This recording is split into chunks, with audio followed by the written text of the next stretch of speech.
दोस्तों आज मैं डेमोन्स्ट्रेटिव प्रोनाउन और डेमोन्स्ट्रेटिव एडजेक्टिव में जो डिफरेंस होता है उसकी सेकंड क्लास लेकर आया हूं।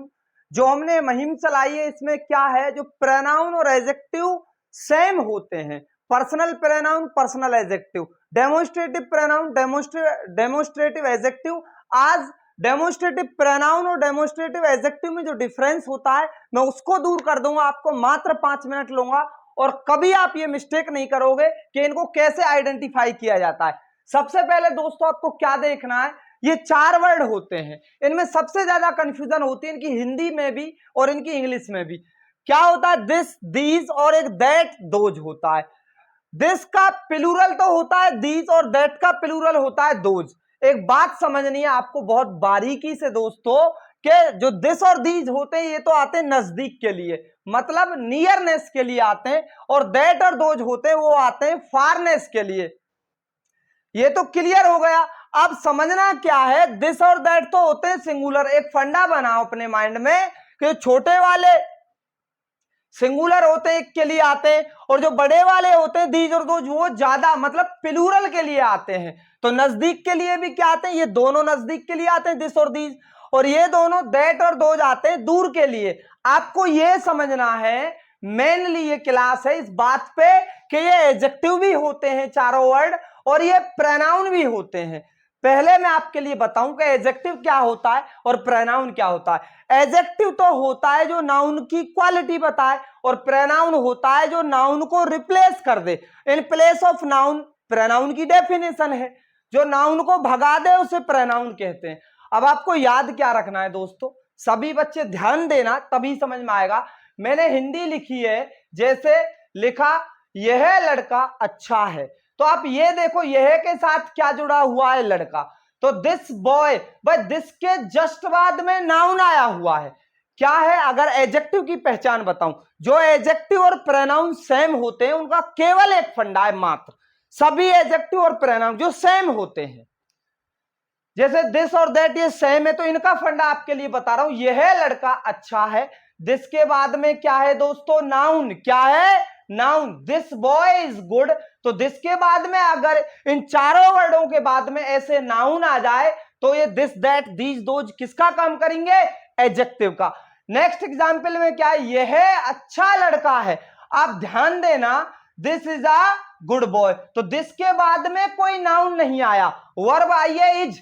दिस के बाद में कोई नाउन नहीं आया, डायरेक्ट वर्ब आई इज, तो दिस क्या है, प्रोनाउन का काम कर रहा है। इससे आगे भी मैं आपके लिए बताऊं, देखो दीज मैंगोज आर श्योर, ये आम खट्टे हैं। ये आम कैसे हैं, खट्टे हैं। तो ये आम क्या बोला, ये आम, इनके बाद क्या है, नाउन है।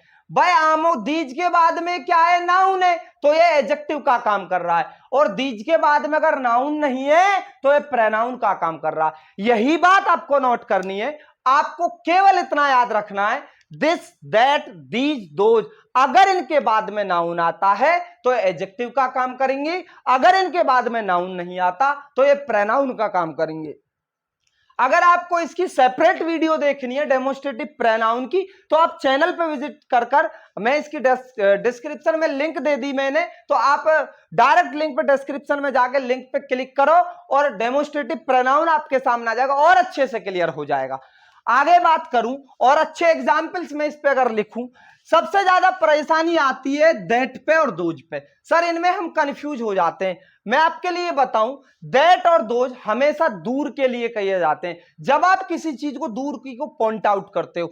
दिस और दीज होता है, देखो जैसे मैंने कहा मेरे पास में है मार्कर, मैंने कहा यह एक मार्कर है, तो आप दिस का यूज करोगे। और मैं अगर ज्यादा मार्कर हो 3, मैंने बोला ये 3 मार्कर है, नजदीक है ना, नियरनेस है, तो आप दीज का यूज करोगे। अगर कोई चीज दूर होती, चाहे वह उसमें वह अच्छा लड़का है, इशारा करके आप बोल रहे हो, आप क्या कर रहे हो, डेमोन्स्ट्रेट का मतलब ही इशारा करना होता है। अगर आप दूर की चीज को इशारा करके बोल रहे हो वह एक लड़की है, तो आप दैट का यूज करोगे, सी का नहीं, इशारा करके अगर आप बोल रहे हो। और अगर ज्यादा है, मैंने बोला वे 10 गाय हैं, तो बोलेंगे वे के लिए दोज का यूज करेंगे। और अगर आपको गाय नहीं दिख रही, नॉर्मली आप बोल रहे हो वे 10 गाय हैं, तो आप दे का यूज करोगे। दोज का कब करोगे, जब इशारा किया जाए। दैट का कब करोगे, जब इशारा किया जाए।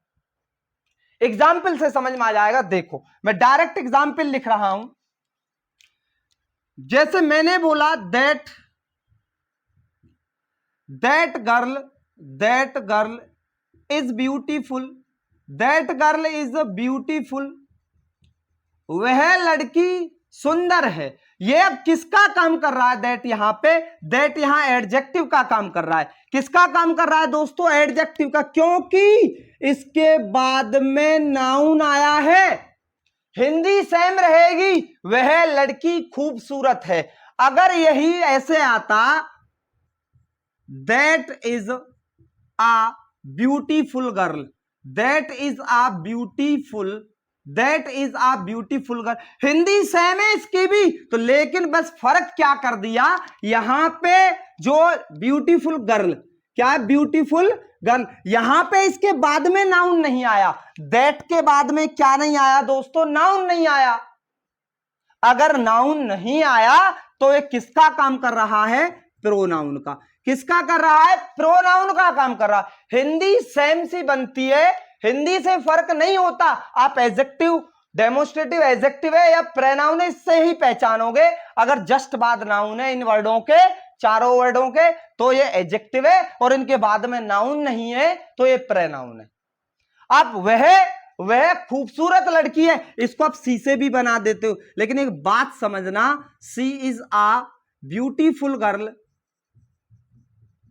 सी इज अ ब्यूटीफुल गर्ल। एक बात मेरे माइंड में, अपने माइंड में सेट करना, भाई इसके बाद भी नाउन नहीं है, प्रोनाउन तो ये भी है, लेकिन ये पर्सनल प्रोनाउन है। कौन सा है? पर्सनल प्रोनाउन है। सर ये सेम हिंदी बन गई क्या? वह खूबसूरत लड़की, हाँ हिंदी सेम है, इंग्लिश में डिफरेंशिएट करना है। अगर इनके बाद में नाउन आ जाता है, दिस, दीज, दैट और दोज, इनके बाद नाउन आ जाए तो ये एडजेक्टिव का काम करेंगे, और इनके बाद में अगर नाउन नहीं आता, जैसे यहां पे नाउन नहीं है, तो ये प्रोनाउन का काम करेंगे। इसकी हिंदी जैसे वह खूबसूरत लड़की, हिंदी सेम है तीनों की, आप ऐसे भी बना सकते हो, लेकिन ऐसे कब बनाओगे? जब आपको दिख नहीं रही, कोई पॉइंट आउट नहीं कर रहा, डेमोस्ट्रेट नहीं कर रहा, भाई इशारा नहीं कर रहा है, तो आप सी से बनाओगे, और इशारा कर रहा है तो दैट और दैट, ये आपको समझना है। ये क्या है? प्रोनाउन, क्योंकि इसके बाद नाउन नहीं, और ये क्या है? एडजेक्टिव, क्योंकि इसके बाद में नाउन है। चारों की एक ही कहानी है।